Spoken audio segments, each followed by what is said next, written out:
बालेश्वर भोगराई विधानसभा निर्वाचन मंडली रे कसबा कमरदा पंचायत और श्रद्धापुर पंचायत रे उपनिर्वाचन पर सरिछि मतदान। ए दुई पंचायत उपनिर्वाचन रे तीन प्रमुख दल बीजेडी कांग्रेस और बीजेपी समर्थित प्रार्थी मध्य प्रतिद्वंदिता होइछि। श्रद्धापुर पंचायत निर्वाचन मंडली 8 नंबर बूथ्रु बीजेडी समर्थित प्रार्थी पंचानन कुंड और किछि मतदाता सहित अधिक आलोचना करिसेंति आम भोगराई रिपोर्टर निमाई पात्र। विधानसभा निर्वाचन मंडली आज कसबा कमरदा पंचायत एवं श्रद्धापुर पंचायत रे चली उपनिर्वाचन मतदान। आमे अच्छु श्रद्धापुर पंचायत 8 नंबर बूथ रे आम सहित अच्छा बीजेडी समर्थित प्रार्थी पंचानन कुंड एवं तांकटू पचारि बुझिबा जो कौ भले तांकर प्रचार प्रसार होइतला कौ भले आशा रखिचंती एनी तांकटू पचारि बुझिबा जो आज जो निर्वाचन चली आपण निज गुटे प्रार्थी तेणु कौ भले आशा रखिचंती और कौ भले मतदान चली बर्तमान श्रृंखला सहित चली किंतु मु आशा रखी 70%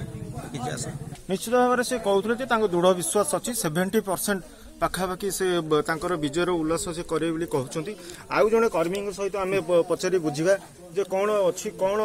जो मतदान आपन देवाई क्या समर्थित कर पंचायत सर्वांगीन क्या आप मत रखुं बीजेडी दल तरफ पंचायत मतदान देचु बहुत आशा विश्वास रखिए पंचायत उन्नति करने बहुत इतिहास 100% निश्चित भाव में आउ जड़े कर्मी आम सहित अच्छा जड़े वयस्क लोक अच्छा बुझा जो कौ भाई आप मतदान सकाळु आसुँच मतदान दौरान कौ भाई मतदान आप रखिंट कौ भाई प्रार्थी को आप चयन कर श्रृंखला भाव में निर्वाचन चलती आमर बीजेडी समर्थित पंचानन कुंड को समर्थन करुच्ची सी भी 70% 80% जीते निश्चित भाव में समस्त कर्मी जहाँ बीजेडी समर्थित समस्त कर्मी एवं प्रार्थी आम सहित अच्छा जहाँ कहते जे निश्चित भाव में पंचायत सर्वांगीन उन्नति करेंगे और से नहीं आशावादी पाखापाखि 70% आशावादी रही।